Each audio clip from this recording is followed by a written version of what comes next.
지난 그 주에 요즘엔 제가 좀 아내가 와서 식사를 밖에 나가서 자주 하거든요. 그래서 점심을 먹으러 이제 바깥에 나갔는데 점심을 먹는데 옆 테이블에 어떤 분들이 계셔서 이야기를 좀 하고 계셨어요. 좀 나이 많으신 그 여자분 세 분이셨는데 뭐 일부러 들으려고 했던 건 아닌데 얘기를 하다 보니까 교회에 대한 얘기를 좀 하시더라고요. 그래서 어쩔 수 없이 듣게 되었는데 어떤 얘기였냐면 교회 그 교회 목사님에 대한 이야기를 하고 계셨어요. 그래서 이런 얘기를 하시더라고요.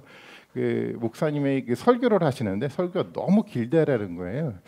보통 짧게 해도 되는데 우리 다 알고 있고 다 이해가 되는데 왜 이렇게 길게 장황하게 설교를 하지? 하면서 불평 섞인 얘기를 세 분이 같이 얘기 좀 해 나가고 계시더라고요. 그래서 그 불평이 그분 그 교회 목사님이 아니라 저에게 하는 것 같은 느낌이 막 들어가지고 안 듣고 싶어서도 들리더라고요. 그래서 이게 저도 너무 장황하게 얘기하는 건 아닌가라는 생각들이 들어가지고요. 제가 오늘은 설교를 정말 줄여가지고 한 2페이지, 평소보다 2페이지를 줄여가지고 설교를 준비를 했습니다. 여러분 기대하십시오. 근데 이게 마음속에 이런 생각도 들었어요. 어떤 생각도 들었냐면 질문을 하고 싶었어요. 많이 알고 계시다고 하는데 정말 알고 있는지 제가 한번 질문을 던져보고 싶은 마음이 좀 들더라고요. 정말 우리가 많이 알고 있는가라는 질문이요. 우리는 그 성경 이야기는 잘 알고 있는데 우리가 알아야 될 것은 뭐냐면 성경 이야기가 아니라 그 이야기가 우리 가운데 던져진 하나님의 이야기를 들어야 되는 거잖아요. 그 이야기를 우리가 얼마만큼 알고 있는가. 뭐 창세기 있는 이야기를 우리는 신앙생활 오래 하다 보면 다 알고 있는데 그 이야기 말고 이야기를 통해서 하나님은 우리 마음 가운데 우리 삶 가운데 던져주는 그 메시지를 정말 우리가 알고 있는가, 이런 질문을 던지고 싶더라고요. 저희가 수요일에 에베소서 말씀을 나누고 있는데 사도 바울이 이런 표현을 해요. 하나님의 말씀을 비밀한 것이라고 표현을 합니다. 비밀한 것, 감추어졌다는 이야기잖아요. 왜 하나님의 말씀이 감추어졌을까요? 당시에 그 유대 사회 사람들은 계속해서 그 말씀을 읽고 묵상하고 배웠던 사람들이래요. 그 사람 너무도 말씀을 잘 알았어요. 그런데도 불구하고 사도 바울이 뭐라고 얘기를 하냐면 이 말씀이 감추어졌다라는 거예요. 비밀한 것이다라고 얘기를 하고 있어요. 다 아는데 뭐가 비밀한 것입니까? 라고 이야기할 수 있을지 잘 모르겠지만 사도 바울이 가지고 있는 생각은 좀 달랐어요. 단순하게 율법에 대한 단순한 이야기가 아니라 이 이야기가 하나님으로부터 내 삶 가운데 내 가운데 던져지는 그 말씀을 이 사도 바울은 생각을 하고 있었거든요. 그래서 그 속에서 사도 바울은 비밀한 것이라고 이렇게 해석을 좀 하고 있습니다. 사실 예수님도 마찬가지였어요. 예수님이 이 땅 가운데 사역을 딱 처음 선언하시면서 했던 얘기가 있잖아요. 뭐라고 선언을 했습니까? 뭐가 가까웠다고요? 천국이 가까웠다고요. 모든 하나님의 말씀은 어떤 관점 속에서 예수님의 증거를 해나가고 있습니까? 하나님 나라의 관점 속에서 그 구약 성경을 해석하고 새롭게 복음 메시지로 우리 가운데 전달하고 있어요. 우리가 알아야 될 굉장히 중요한 사실은 뭐냐면 우리가 알아야 될, 우리가 들어야 될 하나님의 이야기는 성경 자체에 있는 이야기가 아니라 예수님도 시도했던 것처럼 하나의 관점이라는 하나님 나라의 관점, 이런 해석적 관점 속에 해석해서 그 말들을 우리의 이야기를 들을 수 있을 때 우리가 하나님의 말씀을 듣는다라는 겁니다. 이 작업들이 있을 때 우리가 하나님의 말씀을 알 수가 있어요. 그래서 이것이 알려지지 않으면 비밀한 것으로 우리 가운데도 감춰질 수가 있어요. 성경 이야기는 많이 알기는 아는데 알지 못해요. 그래서 예수님이 뭐라고 얘기하는지 아시죠? 들을 게 있는 자만 들을지어다. 비밀한 것이거든요. 그래서 이 하나님의 말씀을 알아간다는 이야기는 그런 이야기입니다. 그냥 단순하게 성경 이야기를 알아가는 것이 아니라 이것이 예수님의 관점 속에서 바르게 해석돼서 우리 가운데 들려지는 이야기가 되어 가야 되고요. 두 번째는 뭐냐면 그렇게 들려진다고 하더라도 뭐가 또 필요합니까? 우리가 어떤 마음으로, 믿음으로 받아들일 수 있는 힘이 있어야 돼요. 바르게 해석돼야 되고요. 해석된 이야기를 믿음으로 받아들일 수 있는 그 이야기가 우리 가운데 던져졌을 때 우리는 비로소 뭡니까? 하나님의 말씀을 알 수가 있어요. 비밀한 것들이 걷어져 가고 하나님의 생생한 이야기가 오늘 우리 삶 가운데서도 던져질 수 있는 힘이 우리 가운데 생겨난다라는 겁니다. 그런 맥락 속에서 우리는 하나님의 말씀을 알아야 된다고 생각이 됩니다. 그래서 여러분들 가운데는 좀 하나님의 말씀들을 알아갈 수 있는 놀라운 축복이 좀 있었으면 좋겠습니다. 사도행전 말씀을 통해서도 그냥 단순하게 그 사도 바울의 그 선교 사역의 여정들을 제가 여러분들에게 소개하려고 하는 것은 아니고요. 정말 이 이야기가 예수님의 관점 속에서 우리 가운데 어떻게 우리 삶 가운데 던져지는 하나님의 말씀으로 들려지는가라는 것들을 고민하고 여러분들하고 말씀을 좀 나누고 싶습니다. 그래서 여러분들이 막연하게 알아왔던 그 이야기가 아니라 우리 가운데 실제적으로 던져져 가고 있는 하나님의 생생한 음성들을 이 사도행전을 통해서 들을 수 있는 놀라운 정말 축복이 여러분 가운데 있었으면 좋겠어요. 두 가지 작업이 있어야겠죠. 목회자가 스스로 정말 바르게 해석하고 여러분들에게 말씀을 나눠야 되고요. 두 번째 가장 중요한 게 뭔지 아십니까? 그것을 믿음으로 받아들일 수 있는 힘이 여러분들 가운데 있어야 됩니다. 그래야지 하나님이 역사할 수 있거든요. 올 한 해 아직까지 긴 여정이 남아있기는 하지만 이 여정의 길들을 통해서 이런 놀라운 축복이 정말 저와 여러분들 가운데 함께 있었으면 좋겠습니다. 우리는 오늘 이제 4장 본문에 대한 이야기를 나눔을 좀 하고 있는데요. 이야기는 마무리가 뭐라고 돼 있냐면 성전 미문에 있던 사람이 걷지 못했던 사람이 나음을 입었다는 이야기로 마무리가 좀 돼가고 있어요. 사건은 거기서부터 시작이 좀 돼가고 있는 것 같아요. 성전 미문에 있던 사람이 일으킴을 받았어요. 회복을 받았습니다. 사람들은 놀라기 시작을 했어요. 이 사건 때문에 예루살렘 성전을 중심으로 예루살렘 가운데 굉장히 커다란 변화가 일어나기 시작을 합니다. 특별히 이 사람을 통해서 오늘 본문의 얘기를 들어보니까 몇 명이 회심을 합니까? 믿는 사람이요. 남자의 수만 5,000명이나 되는 사람이 예수님을 믿게 되었다라고 이야기를 좀 하고 있어요. 그 전에 오순절 설교를 통해서는 몇 명이 회심을 했습니까? 3,000명이야. 대략적인 숫자가 여러분들 나오지 않습니까? 아마 이 베드로의 설교를 통해서 예루살렘만 꿈틀거리기 시작을 했던 것 같아요. 무엇인가 새로운 변화의 조짐들이 막 일어나기 시작을 했는데요. 이 변화의 조짐에 가장 민감하게 반응했던 사람이 누구일까요? 성전 지도자들이야. 그들은 여기 너무도 민감하게 반응했어요. 4장 1절에 등장했었던 제사장들하고 성전 맡은 사람하고 또 누구요? 사두개인이 등장을 하고 있는데 성전 지도자들은 이 변에 너무도 민감했습니다. 왜 민감했습니까? 그들이 가지고 있는 그 권력이요, 그들이 가지고 있었던 목적들을 이 변화를 통해서 빼앗기고 싶지 않았거든요. 아시는 것처럼 이 지도자들은 바로 몇 주 전에 누구를 처형했습니까? 예수 그리스도를 똑같은 방법으로 처형을 했어요. 예수님 때문에 뭔가 유대 사회 가운데 변화의 움직임들이 만들어져 갔을 때 그들은 그것을 싫어했어요. 그래서 어떻게 합니까? 그들이 모여서 회의를 했어요. 그리고 어떤 결정을 내립니까? 예수 그리스도를 십자가에 처형하는 결정을 내렸던 사람이었어요. 어쩌면 그들은 변화를 기대하지 않았습니다. 그들은 사회가 안정돼서 유지가 돼가기를 원했어요. 그래서 그들은 변함없이 과거처럼 끊임없는 많은 권력들을 자신이 유지하기를 원했고요. 그 권력의 유지를 통해서 주어지는 많은 부의 축적들을 여전히 그들은 기대하고 있었다는 겁니다. 그래서 그들은 변화를 기대하지 않았어요. 예수님을 통해서 이 사도들을 통해서 뭔가 변화의 움직임들이 이루어져 갔을 때 그래서 가장 민감하게 반응했던 사람들이 바로 이 성전 지도자들이었습니다. 이 민감한 상황 가운데 이 골칫거리가 생겨났잖아요. 베드로와 요한이 등장을 해가지고 한 사람을 고치는 것뿐만 아니라 사람들에게 설교하기 시작들을 해요. 이런 일들을 통해서 골칫거리가 생겨나기 시작을 했습니다. 그래서요, 그들은요 예수님에게 했던 똑같은 비열한 방법으로 그들을 잡아서 가두게 됩니다. 이것이 그들의 모습이었어요. 그들의 목적은 분명해 보이지 않습니까? 어떻습니까? 요한과 베드로를 잡아다가 그들에게 뭐를 씌우려고 하죠? 있지도 않은 죄를 씌우고요. 그들을 처형할 계획들을 가지고 그들을 가두었다라는 겁니다. 이 모습을 통해서 우리는 이 성전 지도자들이 가지고 있는 그 마음 상태를 좀 읽을 수 있다라고 좀 생각이 됩니다. 어떤 마음이었을까요? 이들은 좀 두려웠을 거라고 생각을 좀 갖게 됩니다. 그들이 여전히 권력을 갖고 있기는 해요. 그런데 이 사도들을 통해서 이루어져 가고 있는 이 변화의 움직임이 그들의 눈에 보기에도 심상치 않았다라는 겁니다. 이해가 되지 않는 이 상황들이 막 벌어져가고 있는 그 모습들이요. 수천 명의 사람들이 베드로와 요한의 이 메시지 앞에 굴복하고 회개하는 이 모습들을 바라보면서 이 분위기는 심상치 않다라는 뭔가 두려움 섞인 이 고민들이 아마 그들 가운데 있었을 거라고 생각이 좀 됩니다.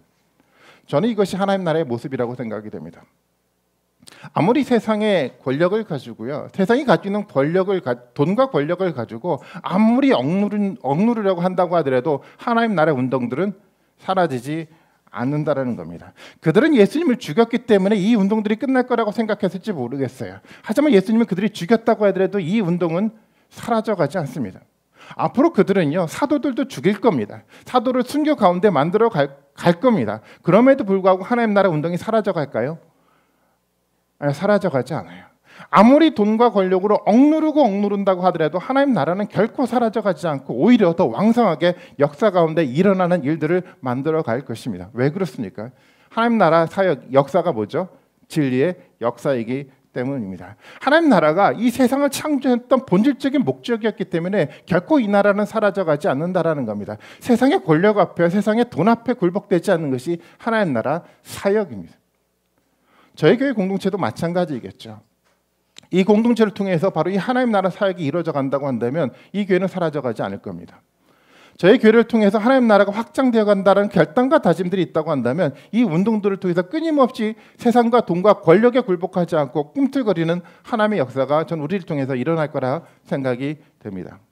이것이 바로 하나님 나라의 본질적인 특성입니다. 성전 지도자들은요, 베드로와 요한의 모습을 보면서 마음속에 생겨나는 두려움이 있었어요. 왜 그렇습니까? 요한과 베드로가 예전과 같지 않는 담대함이 그들 가운데 보였거든요. 오늘 본문의 13절이 말씀인가요? 그들의 본문의 말씀에 보면 어떤 얘기를 합니까? 베드로와 요한을 그들은 알고 있었어요. 어떤 모습으로 알고 있었습니까? 그야말로 시골 촌놈이요. 학문 없는 사람으로 받아봤어요. 그들은 학문이 없었어요. 그야말로 시골에서 왔던 정말 거들떠 보일 필요도 없는 존재였던 사람들이었습니다. 그런데 그들이 어떤 모습들이 보여져가기 시작합니까? 그들이 말씀을 전하기 시작해요. 이해가 될 수 있는 권세 있는 권위 있는 말씀을 사람들에게 선포해 나가기 시작하라고요. 5천 명의 사람들이 이 베드로와 요한의 설교를 듣고 회심하는 역사가 만들어져 가기 시작을 하더라는 겁니다. 그들 마음속에 두려운 마음들이 들기 시작을 했어요. 변화된 그들의 모습이요. 성전 지도자들은 예수님이 죽었음에도 불구하고 한 번도 변하지 않았어요. 과거의 그 모습 그대로 그들은 이 사도들을 죽이려고 하는 변하지 않는 모습을 가지고 있었을지 모르겠지만 베드로와 요한은 달랐습니다. 부활하신 예수님을 경험하고 난 다음에 그들은 변했어요. 담대한 모습으로 변화가 돼가기 시작을 했어요. 어떤 모습으로 변화가 돼갔습니까? 말씀을 전하는데 어떤 사람으로요? 권위 있는 말씀을 전할 수 있는 말씀의 사람으로 변해갔어요. 이것이 베드로의 모습이었습니다. 말씀을 실제적으로 하나님의 이야기를 전할 수 있는 그 능력 있는 하나님의 사람으로 베드로가 변화가 됐어요. 그리고 그에게 어떤 일들이 나타났습니까? 기적과 표적이, 기사와 표적들이 나타나기 시작을 하더라는 겁니다. 이 나타나는 이 사건들을 통해서 그들은 담대할 수가 있었고요. 이 담대함들을 바로 이 성전 지도자들이 그 담대함들을 바라보면서 뭔가 마음속에 생겨나는 두려움들이 아마 사도들을 통해서 봤을 거라 생각이 듭니다. 도대체 어떻게 이런 담대함들이 이 베드로와 요한 가운데 생겨날 수 있었을까요? 당시 성전 지도자들은 아마 그런 생각을 했을 것 같아요. 아니, 시골에서 왔던 이 사람들에게 어떤 이런 담대함들이 생겨날 수가 있지? 어떻게 5천 명을 회개할 수 있는 이 설교들을 그들이 전할 수가 있지? 어떻게 이들은 변화가 될 수 있었을까? 라는 의구심을 갖지 않았을까요? 우리는 알고 있습니다. 어떻게 이렇게 변화가 됐을까요? 베드로와 요한이요. 첫 번째요. 뭐를 내려놨습니까? 자기 자신을 내려놨어요. 자기 자신을 부인할 수 있는 힘들이 그 가운데 생겨났어요. 그래서 그들은 어떤 사람으로 변해갔습니까? 자신의 생각이 아니라 예수님의 말씀이 중심인 말씀의 사람으로 변해갔던 사람들이 바로 이 사람들이었어요. 그리고 그들은 뭐를 두려워하지 않습니까? 십자가를 두려워하지 않았어요. 자기 십자가를 질 수 있는 힘이 그들 가운데 생겨났어요. 그래서 그들은 그들 마음속에 담대함들이 생겨났습니다. 그들은 말씀의 사람이었어요. 그들 눈앞에 어떤 고통이 있다고 하더라도 그것을 달게 지겠다라는 십자가의 정신이 그들 삶 가운데 고백적으로 있었기 때문에 그들은 담대할 수가 있었다라는 겁니다. 이 담대함 앞에 세상은 사실은 두려워 떨고 있습니다. 이 본문의 이야기를 좀 더 자세하게 좀 이해를 하기 위해서요. 어쩌면 우리는 먼저 이 이야기를 통해 하고 있는 저자 누가가 가지고 있었던 생각과 의도가 무엇인지를 파악하는 것이 무엇보다 더 중요합니다. 이 누가는요, 우리가 알고 있는 복음서를 알고 있었어요. 특별히 우리가 마가복음을 우리가 지난 1년 동안 공부해 왔는데 우리도 마가복음을 알고 있지만 누구도 알고 있었습니까? 누가도 알고 있었어요. 아시는 것처럼 그 마태복음과 마가복음과 누가복음을 공관복음이라고 얘기를 하잖아요. 그 중에 가장 먼저 기록된 것을 뭐라고 얘기를 하냐면 마가복음이라고 얘기를 하고 있고요. 나머지 마태복음과 누가복음, 마가복음의 근거에서 마태와 누가가 기록되었다라고 보통 사람들이 다 이해를 좀 하고 있습니다. 분명하게 누가는요, 마가를 이해하고 있었을 것입니다. 그리고 이 마가복음 속에 나타났던 예수님의 행적들을 근거로 해서 이 사도행전의 이야기를 진행을 해 나가고 있다라는 겁니다. 그래서 이 본문의 이야기를요, 단순하게 사도행전만으로 읽는 것이 아니라 이 마가복음에 있었던 예수님의 행적과 더불어 이 본문을 읽을 때 이 이야기가 가지고 있는 의미가 보다 더 분명하게 우리 가운데 드러날 수 있습니다. 본문의 이야기는요, 예수님의 처음 사역할 때 시작했던 그 사건들과 여러 부분 속에서 겹쳐져서 이야기가 기록이 돼가고 있어요. 예수님도 마찬가지로 예수님이 나타나서 말씀을 전하기 시작을 했어요. 하나님 나라에 대한 선포를 해나가기 시작했을 때 사람들이 어떻게 반응을 합니까? 예수님의 권위 있는 말씀에 놀라기 시작을 했습니다. 예수님의 말씀 속에서 다른 사람 그 과거에 듣지 못했던 놀라운 권세와 권위가 있다라는 것을 그들은 발견을 하고 예수님의 말씀 앞에 놀라는 그 모습들이 그 당시에 예수님의 사역과 더불어 만들어져 가기 시작을 했습니다. 예수님 사실 어디 출신입니까? 갈릴리 지역에 있었던 아주 조그만 동네 출신이었어요.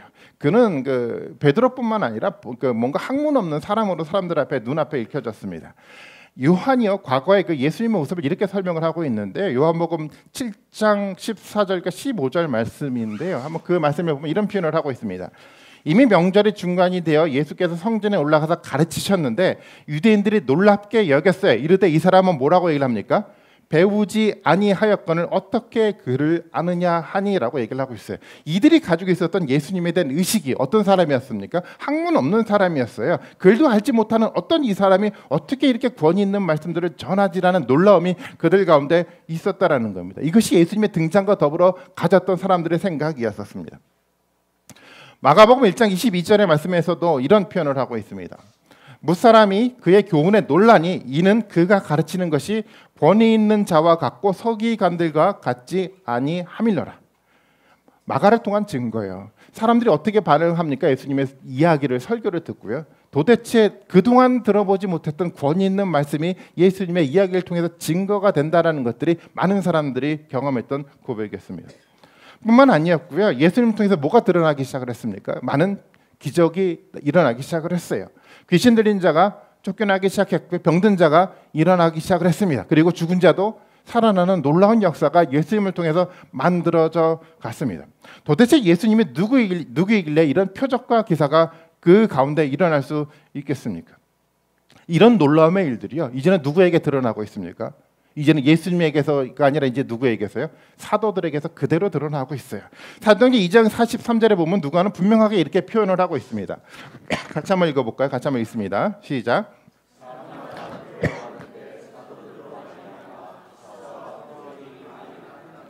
예, 사도들을 통해서 뭐가 나타나기 시작합니까? 기사와 표적이 많이 나타나기 시작을 했어요. 그 다음에 4장 13절 오늘 본문의 이야기인데 그것도 한번 같이 한번 읽어볼까요? 같이 한번 읽습니다. 시작.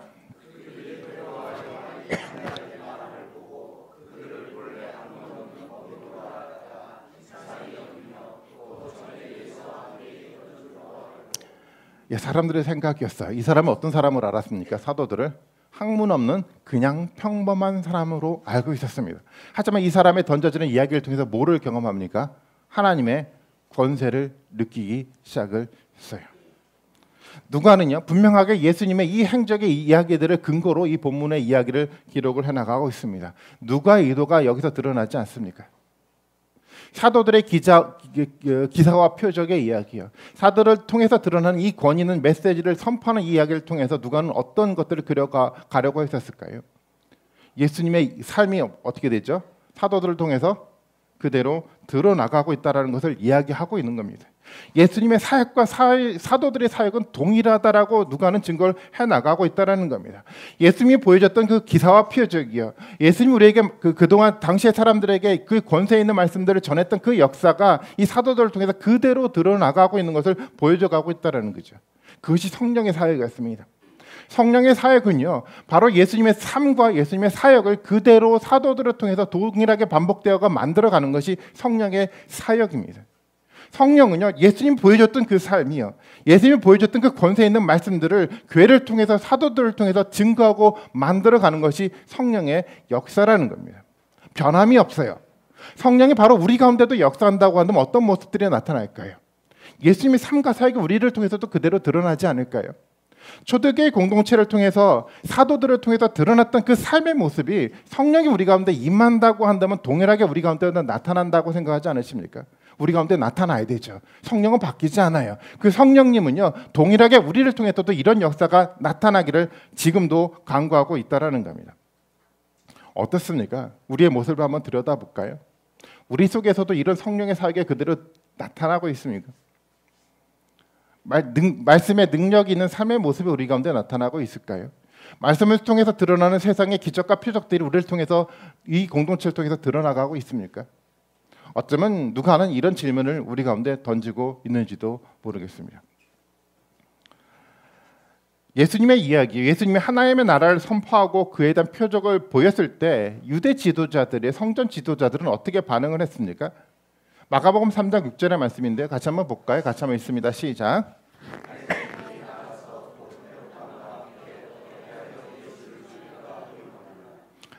예, 바리새인들이 나가서의 헤롯 왕과 함께 어떤 생각들을 갖기 시작합니까? 예수님 말씀인 전파가 됐어요. 표적과 기사가 일어났어요. 그래서요, 그들의 예수님이 이야기를 귀담아 듣겠다라고 결정하지 않았어요. 어떻게 합니까? 예수님을 죽일 계획을 세우기 시작을 했어요. 물론 이 사람들은 바로 예수님을 죽이지는 못했어요. 사회적 분위기가 그렇게 할 만한 분위기가 아니었습니다. 예수님을 따르는 많은 사람들이 있었기 때문에 쉽게 예수님을 죽일 수 있는 상황은 아니었습니다. 하지만 그들은 치밀하게 계획을 하나씩 세워가기 시작을 합니다. 예수님을 죽일 계획을 가지고 있었고 예수님의 죄를 뒤집어 씌울 계획들을 가지고 그들은 하나씩 예수님을 관찰해 나가기 시작을 합니다. 이와 같은 동일한 모습이 사도들에게도 등장하기 시작했습니다. 사도들이 표적을 보여가기 시작을 했어요. 권위 있는 하나님의 말씀을 증거하기 시작을 했습니다. 성전 지도자들은 그래서 사도들을 어떻게 합니까? 가두기 시작을 했어요. 그리고 뭐라고 합니까? 위협하며 그들에게 경고의 메시지를 전하고 있다는 겁니다. 물론 베드로와 요한도 당장 그들을 처형할 수 있는 사회적 분위기는 아니었었습니다. 하지만 우리는 알 수가 있죠. 이 사도들을 통해서 이제 어떤 일들이 일어날까요? 예수님에게 보여줬던 것처럼 이런 고통들이 그들 가운데 눈앞에 있지 않겠습니까? 우리는 사도들의 미래를 알고 있습니다. 성전 지도자들은요, 비겁한 방법으로 사도들을 죽일 계획을 가지고 있었고요. 그리고 그 지도자들은요, 이 사도들을 순교에 이르기까지 고통 가운데 이 사도들을 몰아갈 것을 우리는 알고 있습니다. 사도들은요, 고난을 눈앞에 두고 있어요. 교회 공동체는요, 이 비겁한 많은 사람들이 지도자들의 모습들 때문에 고통 가운데 살아가게 될 것을 눈앞에 보고 있다는 겁니다. 사도들은 순교하게 될 것이고요. 교회는 온갖 핍박 속에서 고통 가운데 교회는 세워져 갈 것입니다. 이것이 교회 앞에 놓여진 현실적인 길이었었습니다. 어떻습니까? 이런 길들이 우리 눈앞에 있다면요. 베드로와 요한은 다른 생각을 가지고 있었습니다. 베드로와 요한은요, 그 위협이 그들 가운데 있었을지는 잘 모르겠지만 이 베드로와 요한은 아마 마음속에서 예수님의 말씀이 떠올랐겠죠. 우리가 너무도 잘 아는 말씀이에요. 오늘 그 교동문을 통해서도 읽었는데 마가복음 8장 34절에 우리가 너무도 잘 아는 이야기 다시 한번 읽어볼까요? 같이 한번 읽습니다. 시작.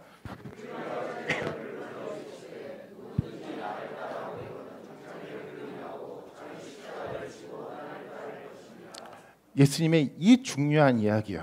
나를 따라오려거든 자기를 부인하고 뭐를 지라고요? 십자가를 지라고요. 이 말씀이 떠오르지 않았겠습니까?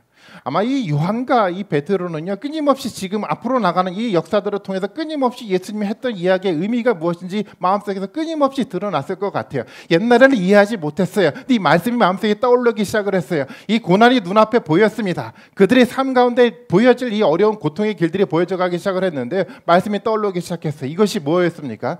예수님 말하셨던 우리가 져야 될 십자가임을 그들은 깨달아 알기 시작을 했습니다. 그러기 때문에 사도들 마음 가운데 어떤 마음이 들었을까요? 고통스러웠을까요? 고통스럽기는 했었을 것 같아요. 그러나 어떤 마음들이 여전히 마음속에 들었을까요? 담대한 마음들이 들지 않았을까요? 왜 그렇습니까? 그 길을 이미 누가 걸어가셨기 때문에 예수님이 걸어가셨잖아요. 그리고 알고 있잖아요. 예수님이 십자가에 달려 고통 가운데 죽으셨지만 어떻게 하셨습니까? 하나님 그를 부활시켰거든요. 자신들이 가는 길들이 눈앞에 고통의 길들이 눈앞에 보이는 것은 그들도 뻔히 알고 있었습니다. 그들은 고통 가운데 순교할지도 몰라요. 그럼에도 불구하고 그들은 알아요. 이 길을 예수님이 걸어가셨고 예수님이 보여줬던 것처럼 고통으로 끝나는 것이 아니라 이 사람들의 마지막은 어떻습니까? 부활로 생명 가운데 새롭게 회복된다는 역사를 그들은 알고 있었습니다. 그들은 알았기 때문에 이 위협하는 많은 지도자들 앞에 어떤 모습으로 설 수 있었을까요? 담대하게요. 당당하게 설 수 있는 힘이 그들 가운데 생겨났습니다. 진리를 붙들고 살아간다는 것은요, 어쩌면 하나님 나라의 복음들을 가지고 살아간다는 것은 세상의 위협 앞에 선다는 것과 동일한 의미일 것입니다. 우리 가운데 만약에 어떤 위협이 있다고 한다면 그것은 너무도 당연한 것입니다. 하나님 나라 때문에 이 복음의 메시지 때문에 우리 가운데 고통이 있다고 한다면 그것은 너무도 당연한 것으로 여러분 받아들이셔야 됩니다. 이것이 바로 십자가의 길이기 때문에 그렇습니다. 하지만 우리가 반드시 기억해야 될 것이 바로 그겁니다. 이 십자가의 길은 우리가 먼저 간 것이 아니로 우리 앞서 예수님이 가셨던 길입니다. 우리는 예수님 따라 그 길을 같이 가기만 하면 된다는 겁니다. 성령이 우리에게도 그 십자가의 길을 보이고 있다고 생각하지 않으십니까? 우리가 하나님 나라를 이 땅 가운데 회복시키고 하나님 나라를 세워가려고 하는 결단과 다짐들이 있다고 한다면 그 십자가의 길이 우리 가운데 있다라고 생각지 않으십니까? 아마 성령은 우리 가운데서도 그 십자가의 길을 보이실 거라 생각이 됩니다. 그 십자가 앞에 여러분 불안해할 필요가 없습니다. 예수님께서 걸어가셨던 그 십자가의 길들을 여러분 기억하시고 그 십자가의 길을 통해서 승리하셨던 예수님의 삶의 여정들을 바라보면서 여러분 용기를 가지시는 여러분들이 되었으면 좋겠습니다. 우리 가운데 이런 고민과 사도들이 가지고 있었던 이 모습들처럼 이런 결단들이 있다고 한다면 우리 가운데서도 이 고통과 회복의 역사는 있을 것입니다. 사도들이 가지고 있었던 몸부림은 도대체 어떤 몸부림이었습니까? 그들은 하나님의 교회를 세우려고 몸부림하고 있었어요. 어떤 몸부림이었습니까? 어떤 교회를 세워가려고 했었습니까? 말씀을 통해서 세워가려는 그 몸부림이요. 다른 그 무엇이 아니라 하나님의 말씀이 사람이 되겠다는 그 몸부림들이 그들 가운데 있지 않았습니까? 하나님의 말씀을 세상 가운데 증거하겠다는 그 몸부림이 그들 가운데 있지 않았습니까? 그래서 그들은 고통스러웠던 겁니다. 이런 몸부림이 우리 가운데도 동일하게 있습니까? 내가 말씀의 사람이 되어 가야겠다고요. 이 세상 가운데요, 이 말씀을 하나님의 이 말씀들을 세상 가운데 증거하겠다라는 이 몸부림이 우리 가운데 있습니까?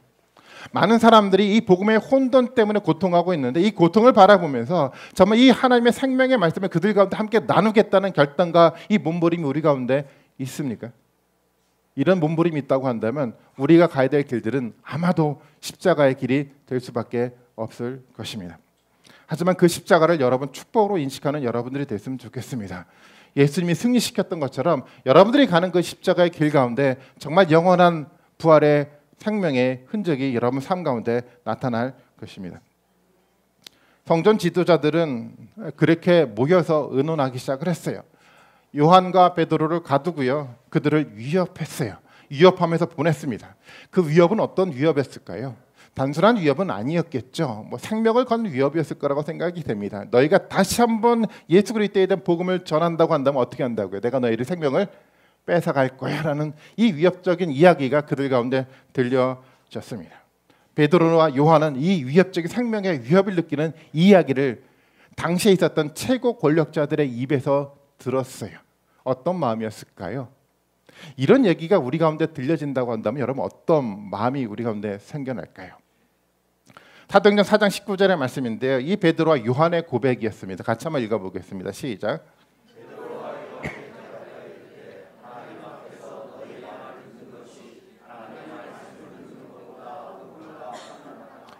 아멘.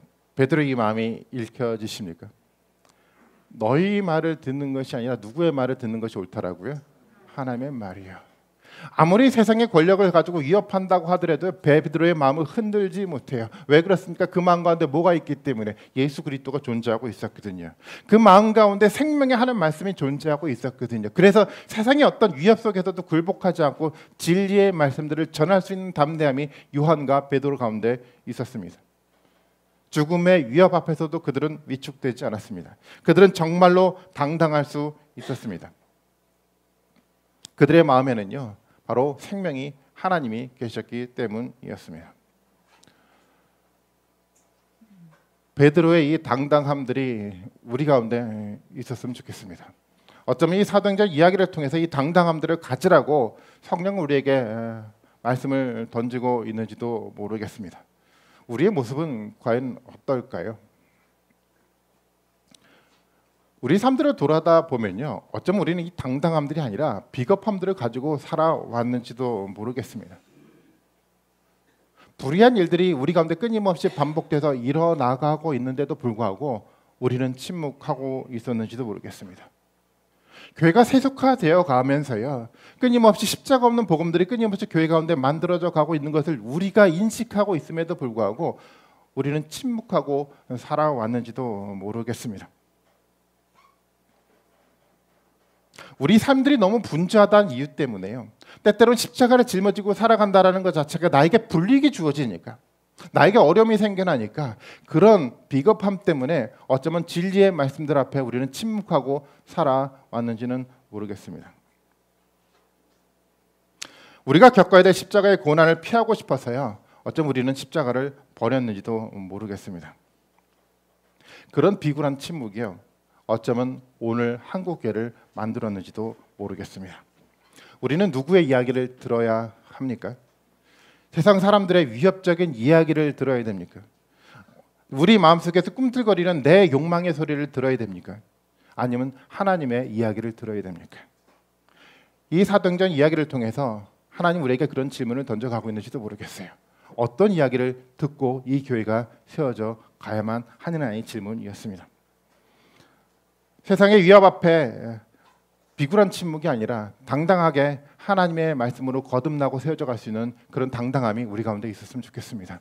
그래서 그런 모습을 통해서 하나님의 교회를 세워갈 수 있는 힘들이 우리 가운데 있었으면 좋겠습니다. 베드로가 그랬어요. 베드로가 과거의 모습이 아니었어요. 이제는 베드로는 새로운 모습으로 변해가기 시작을 했어요. 어떤 위협에도 그는 두려워하지 않고 담대하게 세상에 서 있었습니다. 그리고 그는요, 십자가에 거꾸려 달려 죽기까지 당당함으로 예수 그리스도의 말씀을 전했던 사람이었습니다. 이런 용기 있는 태도가 우리 가운데 저는 필요하다라고 생각이 됩니다. 그런 용기 있는 태도들을 통해서 나타나는 위대한 하나님의 역사가, 기사와 표적이 여러분 삶 가운데 함께 있었으면 좋겠습니다. 우리는 다음 주 고난 주간을 지키려고 하고 있습니다. 교회는요, 예수님의 부활을 기준으로, 십자가에 달려 죽으신 사건들을 기준으로 고난 주간을 지키고 가고 있어요. 단순하게 예수님의 고통이 어떤 것인가라는 단순한 묵상이 아니고요, 우리 가운데 생겨난 이 담대함들을 가질 수 있는 묵상이 되었으면 좋겠습니다. 예수님이 십자가의 고통 속에서 걸어가려 했던 그 길들을 나도 담대하게 걸어가겠다는 결단의 이 묵상이 고난 주간 가운데 있었으면 좋겠습니다. 예수님이 얼마나 힘드셨을까? 여기서 끝나는 것이 아니라 그 힘든 과정들을 나도 담대하게 겪어 가겠습니다라는 고백이 여러분들 가운데 있었으면 좋겠습니다. 그런 고백이 있을 때 부활주일이 우리 가운데 의미를 던져주지 않겠습니까? 우리가 고통스럽지만 우리를 살리셨던 하나님의 위대한 부활이 우리 가운데 소망으로 다가오지 않겠습니까? 그런 맥락 속에서 참된 부활주일이 이번 주일이 되었으면 좋겠습니다. 십자가 앞에 당당한 여러분들이 되십시오. 그리고 예수 그리스도를 통해서 주어졌던 참된 부활의 소망처럼 참된 부활의 기쁨들을 누릴 수 있는 놀라운 영적인 축복이 여러분들 가운데 있기를 주님의 이름으로 축원드리겠습니다.